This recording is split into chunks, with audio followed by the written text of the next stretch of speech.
get people just arguing about facts. They'd come up and say, I heard that the batteries can't be recycled or they're going to be degraded in 5, like total nonsense and misinformation. I think if we had known about that earlier, we would have prepared. We wouldn't have engaged. We wouldn't have lost some time trying to argue with those points. So we've learned now, hey, when people want to hear the facts, we point that out, and just, you got to ignore the part that's in misinformation. That's probably would have saved us a little bit of time. All right, Daniel, how about you? If you could travel back in time and give yourself one piece of advice, what would your advice be?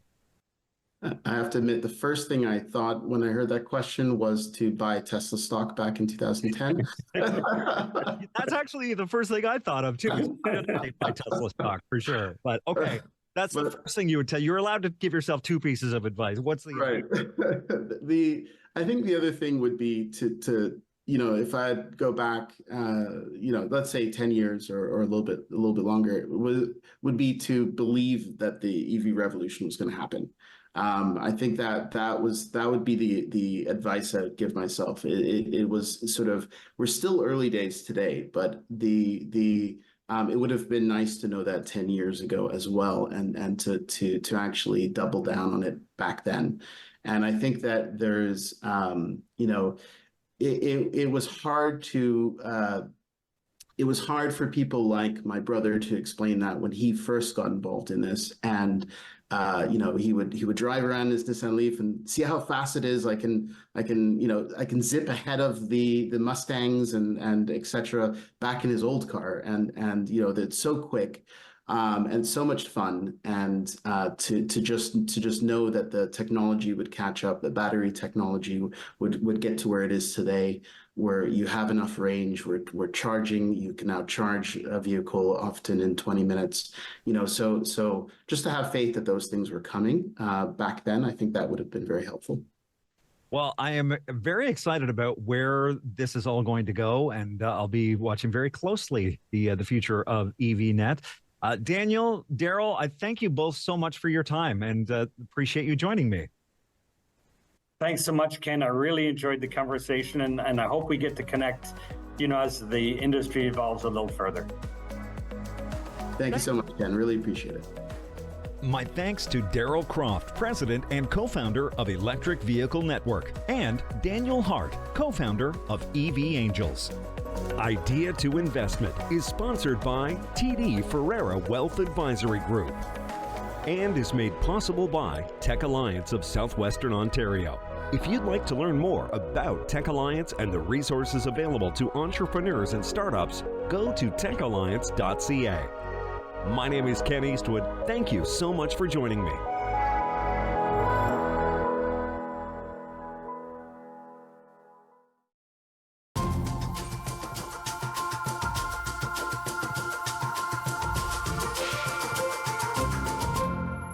Hello and welcome to the What's Up London show. I'm your host, Melissa Maloney, and as always, I'm so excited to be with you today and to share stories of the amazing things happening in London. We have an incredible group of guests today that really highlight the fact that this city is filled with incredible people doing incredible things. Our first guest is here to talk about the Dream Lottery. Dream Lottery is an important source of funding for London's hospitals, London Health Sciences, Children's Hospital, and the St. Joseph's Healthcare. Here to tell us more about the impact that this lottery has is the President and CEO of London Health Sciences Foundation, John McFarlane. Welcome. Thank you. Glad to be here. Happy to have you with us today. So we're going to talk all about Dream Lottery. Right on. Yeah. It's an exciting time for us, for sure, and the community. Definitely. So why don't we start a little bit about maybe the foundation and sort of what the foundation does, the role of the foundation, and for sure in the community. We have the privilege, I have the privilege, and our team at the foundation, of raising funds for our great hospital, London Health Sciences Centre. So it's a real honor to be able to do that, and we see day to day how generous people are. One of the programs, however, that we do jointly with St. Joe's Health Foundation and Children's Health Foundation is our Dream Lottery. Yeah. And we do this twice a year, and we're in the middle of our fall Dream Lottery, which we launched a couple of weeks ago, and so proceeds for the lottery are going to stay right here in London and support our local hospitals. So it's always a fun time when we launch the lottery. Yep. it's way more fun when we actually do the draw, which will be sometime in December when we pull that ticket out and make that phone call to the lucky winner. So amazing. Do you get to make that phone call? I do. Oh, that's exciting. I do, and it's fascinating to hear the sort of the voice on the other end. Sometimes they're, this is a prank. It's got to be a prank. Other times they're just burst out in tears because it's a real game changer. If you're winning the jackpot, the $1 million prize, or a Royal Lacombe, or this year we've got a Ritz-Carlton cruise. Wow. Plus $750,000. Okay. And there's a whole host of other prizes too that people can win. So it's really it's a lot of fun, and the best part is, as we like to say, it's win-win because people get to win a prize potentially. Most importantly, the hospitals win. Amazing. And what types of things is the funding from this going to? Like, what does this support at the hospitals? Right. So the lottery program supports the 3 hospital foundations, so the 3 hospitals, and each hospital typically gives their foundations ideas about how they want the funds to be spent. Okay. And in our case, at London Health Sciences Foundation and London Health Sciences Center, we've bought state-of-the-art equipment. We've funded research. And many things like that bring the level of care to a standard that is so amazing for London. We're so spoiled in London. We're very lucky. Hospitals that we have, not just at LHSC, but also at St. Joe's. So since 1996, I think it is, we've raised over $61 million through our lottery programs. Which is amazing. And that's all in restricted revenue that the hospitals can use to the highest and best use, which is, as I say, research that is really leading in many cases, and state-of-the-art equipment and patient care initiatives. Yeah, which is just incredible. Like, you think about the equipment we have available to us here, the staff, the research, all of those things, yes. And this is just one of the ways that the community comes together to contribute to that. Right on. And you can read about Mandy, who is one of our grateful patients, and on dreamitwinit.ca. Okay. And she has an amazing story about the care she received through a clinical neurosciences program here at LHSC. And part of the research that the physician was doing was funded through lottery proceeds. So wow. It's a great story and a touching story, a testament to her coming to us with the story, but also the work that's being done here at That's LHSC. Amazing. Can people still tour the Dream House? Is that a thing still? Yes. We do it typically on weekends. Okay. We have the Dream Home. During COVID, we had virtual tours, of course, for obvious reasons. But now that we're through that, we now have it open, and it's something you should see. You should go see that house. It's beautiful, by Royal Lacombe in Thorndale. Yep. And spectacular. It's a must-see for sure. Okay, definitely. We'll have to put that on the list. So you mentioned the website where we could see the story, assuming that's the same space where you can buy the tickets. Absolutely. Dreamitwinit.ca. Dreamitwinit.ca. And there's a phone number on there if you prefer to call. Okay. To purchase tickets. So, and the draw is going to be in December, and as I say, it's win-win. That'd be a nice holiday surprise to win a house right before the holidays. I tell you. Or $1 million. Yeah. Or think of a Ritz-Carlton cruise. That'd be pretty cool, right? It would be. Would be good. I can't imagine how nice that might be. Yes. Plus $750,000. So. The cruise and $750,000. Okay, that's what we're winning. Have to go get some tickets. For sure. That's awesome. Yeah. Well, we will definitely direct everybody towards that website to grab their tickets. Please do. Yeah. And thank you for all the work that you do, because it is absolutely incredible, and it's such a vital part of the health system. It really is, and a huge shout out to our community, who are, as we know in London, our community is so supportive, especially when times are difficult, and so just a huge shout out to our community for helping support our local hospitals. Thank you. Thank you so much for coming in today. Glad to be here. We'll be right back.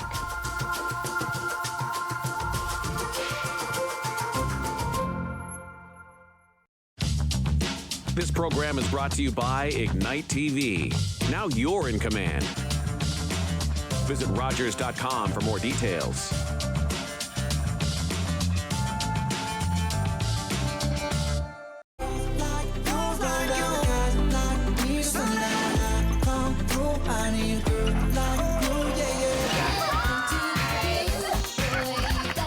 Your happy place. Easy 101.3, the perfect music mix. Carbon monoxide is a deadly gas you can't see, smell, or taste. Homes with fuel-burning appliances and/or attached garages must have working CO alarms installed outside all sleeping areas. Don't let the silent killer get you. Install working CO alarms today.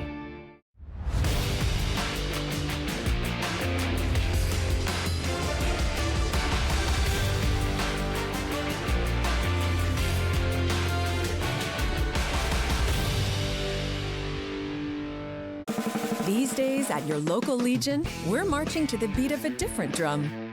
On a mission to support veterans, to have fun, and to welcome everyone to our ranks. You don't have to be a veteran to join the Legion. And as a member, you'll join thousands of others serving our veterans, our communities, and our country. Oh yeah, and our Member Perks program will save you thousands on shopping, dining, products, and services across the country. Join us at legion.ca.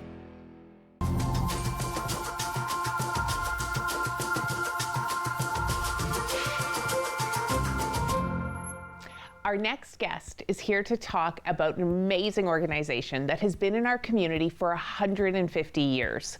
Merrymount has such an amazing impact on our community, and this year, for their annual Merrymount Gala, the funds will be going to a very important program. Here to tell us more about Merrymount, the program, and the Gala is Executive Director Michelle Franklin. Welcome to the show. Thank you so much for having me. I really appreciate it. Thank you so much for coming. So why don't we start with the Gala and the fact that it's 150 years this year. I can't believe it. So 150 years ago, we started as an orphanage of all things and have obviously evolved over time. So now we are an accredited children's mental health organization.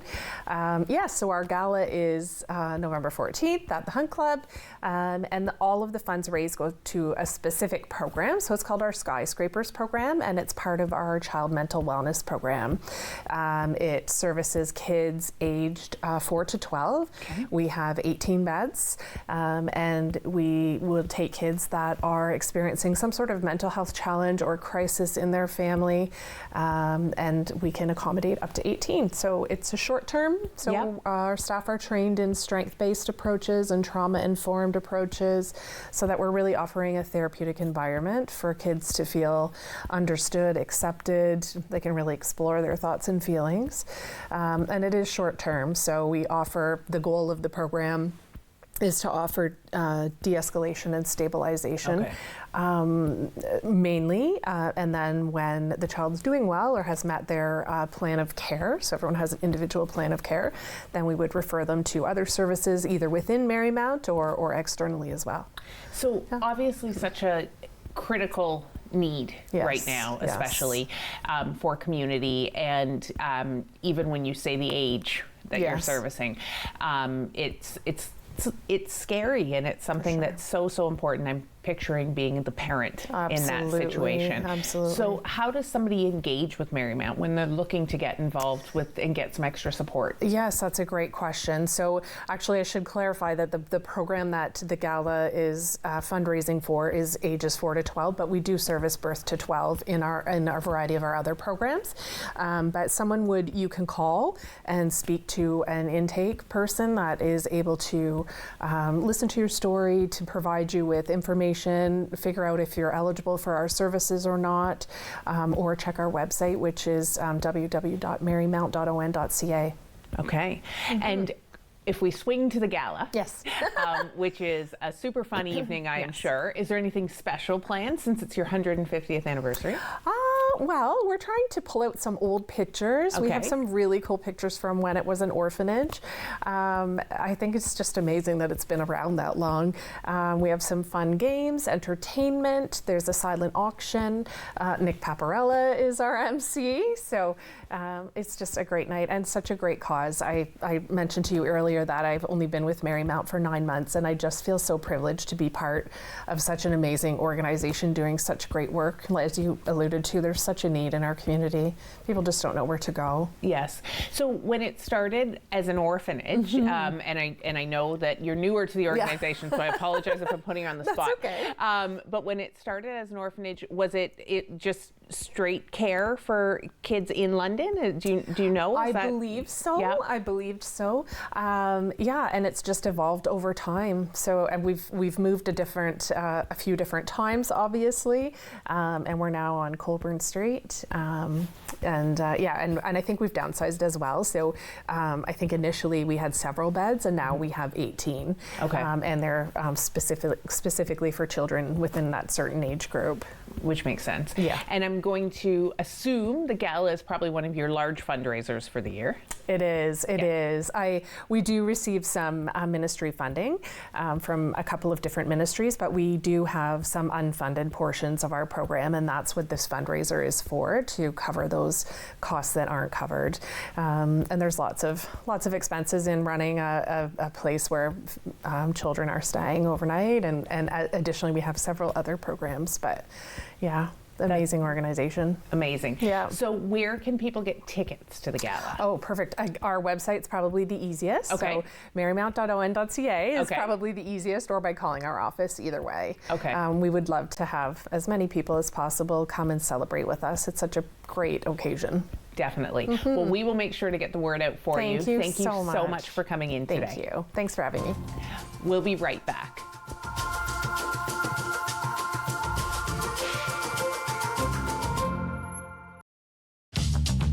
This program is brought to you by Ignite TV. Now you're in command. Visit Rogers.com for more details.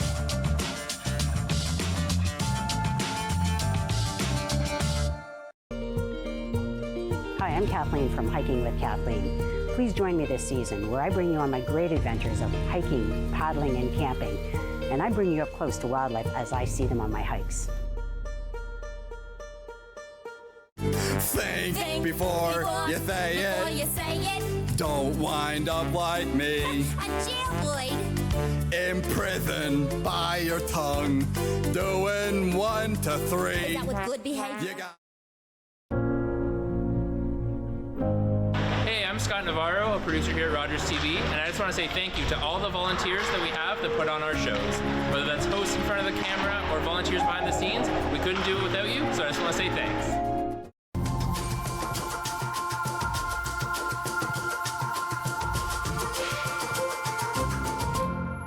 Welcome back.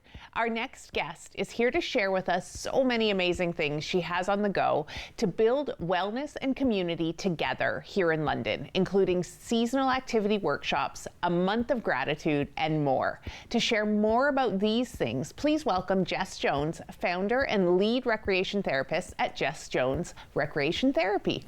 Welcome to the show, Jess. Hey, thanks, Melissa. So excited to have you. Thank you. So I think the best place to start is, what is recreational therapy? Yeah, it's a great question. So recreation therapy is using recreation and leisure as our interventions as therapists to support individuals with real or perceived barriers. So just like art therapists use art and music therapists use music, we use leisure, which is a very deep toolbox. Awesome. Yeah. I need some examples of this. Like, For what would be sure. some examples of leisure activities that you would use from a therapy perspective? Yeah, so recreation therapy is a very whole person centered, holistic approach to therapy. Okay. So it's really about who you are as an individual, because if you had many people in a room, we're all going to perceive leisure differently. Yep. So that could look like art. It could look like nature. It could look like sports. It can look like music, board games. I mean, it's limitless, as you know. And that's what gets really exciting, because we can really get creative with the way that we can support individuals. Awesome. So knowing all that, and it makes sense as to why you've got so many different things sort of going on. Yeah. So I know you've been doing a month of gratitude. So why don't we start with that, and maybe the intention behind that and what you're doing. Yeah, so of course October is all about being grateful, and we at Jess Jones Recreation Therapy are always looking out to our community to support and say thank you to them for, trusting us with their care, but also just giving the community an opportunity to come back and support in new and interesting ways. So one of the things about the gratitude campaign is getting people to sponsor different packages so that individuals can experience recreation therapy. Maybe they're from marginalized groups that otherwise have financial barriers in place. So you can sponsor different packages, and then that money goes directly back into programming. So whether that's youth programming, transitional adult programming, senior programming, we cover across the life course. So yeah, it gets exciting when we can take that money and say, okay, how can we use this to support, all individuals of all backgrounds and experiences. Amazing. And love that you're bridging that gap between the people who potentially can't afford it and still need access to these services. So it's incredible to be doing that. Thank you. That's awesome.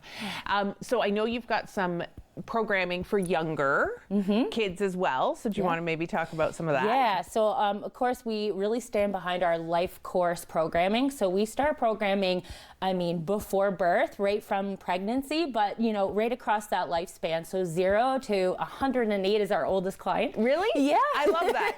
Yeah, it's pretty incredible. And so our We Adventures is really getting moms, caregivers, parents just to come into the center with their little ones and start to experience what recreation therapy looks like from a leisure perspective, right? So how can we start to incorporate leisure from a young age? As we know, our society is really driven by productivity and work, but we really want to create, leisure as a life component. And so how do we start to educate individuals on how to create micro moments of leisure from being a baby right through the lifespan? That's amazing. Yeah, thanks. So bringing this up now, because you mentioned it and I don't want to forget, where are you located for people? Thanks. So we're located in Hyde Park, but we have partnered with many organizations in London to create satellite locations, different places. We've worked with Hutton House for our accessible culinary programs. So we're kind of all over, and we also do in-house programming and in-organization programming. So we will go into community and do workshops. We do programming like exercise programs, cooking programs in lots of retirement and long-term care. So it really, we're very versatile. We're running around in our JJRT mobile everywhere we go. Wherever people need you, we are you there. will be there. Yes. That's amazing. Yeah. That's awesome. We've got to wrap up in a second, Sure. but if there was one more thing that you wanted to kind of make sure that the audience heard about, which I know you've got a lot, so I'm asking you to narrow it down, what would that one other thing potentially be? The first thing I think about when you ask me that question is I want people to know that leisure is not a luxury. It is a right, and it is in the Constitution, the human rights, and we deserve to rest and relax and restore. And I really want people to know that you can do that at any age, all abilities. We're here to support you in a really fun and progressive, interesting way. Yeah. And our team's ready to roll up our sleeves and help do the work. We're here to collaborate. I love it. Where can people find you? What's the website? Yeah, www.jjrt.ca. And and just look for that van. It's rolling around the city. That's amazing. Thank you so much for coming in, Jess. Thanks, Melissa. We'll be right back.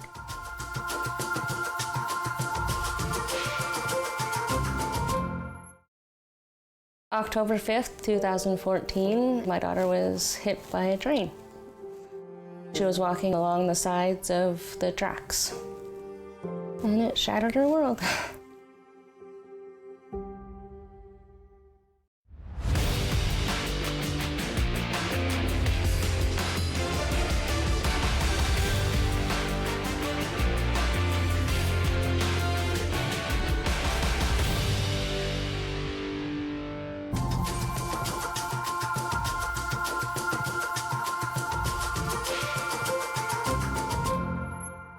Welcome back. Today's final guest is here to tell us about the Western University Symphony Orchestra's Halloween concert, a concert where performers will swap out their concert attire for Halloween costumes and play 2 Halloween-themed shows.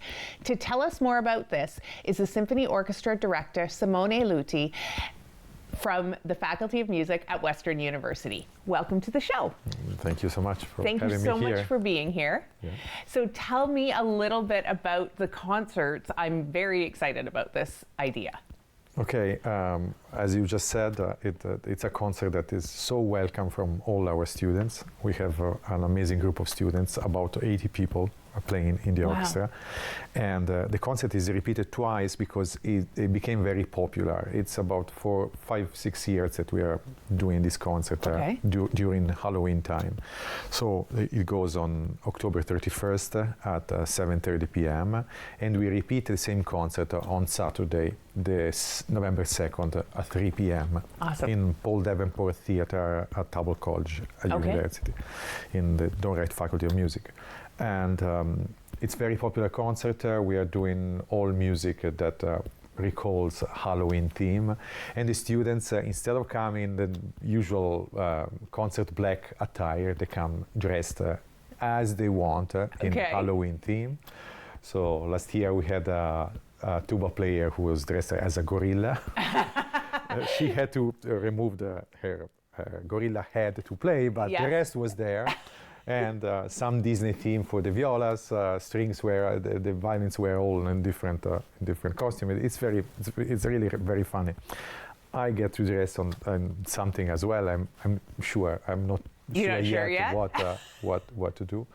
And we are performing wonderful Halloween music there. It's all classical music and some movie music. The Night of a Mole on Bald Mountain is a Mussorgsky theme that was present in the movie Fantasia from Disney, for example. Everybody will recognize it. Some Greek music that everybody will recognize. A wonderful piece that's called The Noon Witch from Dvorak. It's the story of a witch who comes at noon because the child is not behaving properly. The mother is threatening the child, saying many times, be careful, behave, because at some point the noon witch will come. Obviously the child doesn't believe, which children would believe something like that, but at noon when we hear the bell with noon, calling the noon, the witch comes, and unfortunately the witch kills the child and the mother. And when the father comes home, he thinks that the child is peacefully sleeping in the kitchen, but actually he recognizes that he's dead, and the music becomes extremely dramatic. But music has always been spooky, and these kind of stories, especially before the invention of television, were told by people. It's how stories were told. And so musicians and composers, fantastic composers like Dvorak, who take the tunes and would create a lot of colors and the rhythm to imagine entire scenes. And if we know the story, we can imagine our story and go through it. Yes. And it's really special. We will have lights that will create the atmosphere as well. It will be really fantastic. Are the students involved in selecting the pieces that you perform, or? In general, it's me, but I always try to involve them. And year by year, I ask them, what would you like to be done? And they come out with suggestions. And I'm happy to pick up the suggestion once I know my orchestral personnel and everything.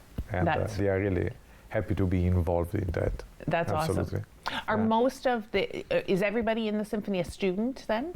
Yes. Yes, everybody is a student. And some studying orchestra, but some not, I assume? All the instrumental students need to take large ensembles as the part of their study. Okay. Either they go in symphonic band or in orchestra or in choir if you study voice. Yes. So they have 4 years of that and even more. It's a beautiful experience because they get to play with the others and to understand how to work in an orchestra, how to behave in an orchestra, what to listen and what to look for.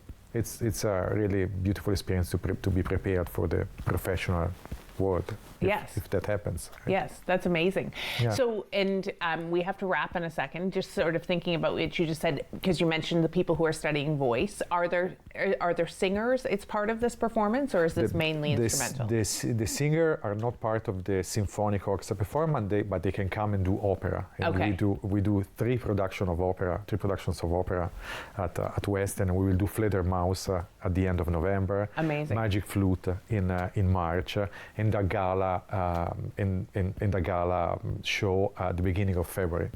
That's Everybody amazing. is welcome to come as well. I'm happy to So to much speak talent, in that I'm way. sure. Absolutely. Amazing. Absolutely. Where can people get tickets? directly in the theater before coming, or just online. Okay, Yeah. on the website. So we'll make sure we Yes. post that as Yeah. well. Yeah. Thank you so much for coming in today and A pleasure. talking to us about this. It sounds amazing. And we will make sure we get all the information out so people can join. And you are welcome to come, obviously. Wonderful. Thank you so much. Thank you. Bye-bye. Well, that's a wrap. Thank you for watching and for listening. I encourage you to support the efforts of our guests by liking, commenting, and sharing this episode of What's Up London with your friends, family, and networks. Please visit our guests' websites and social media pages and plan to attend their events. Until I see you again, be safe and be kind.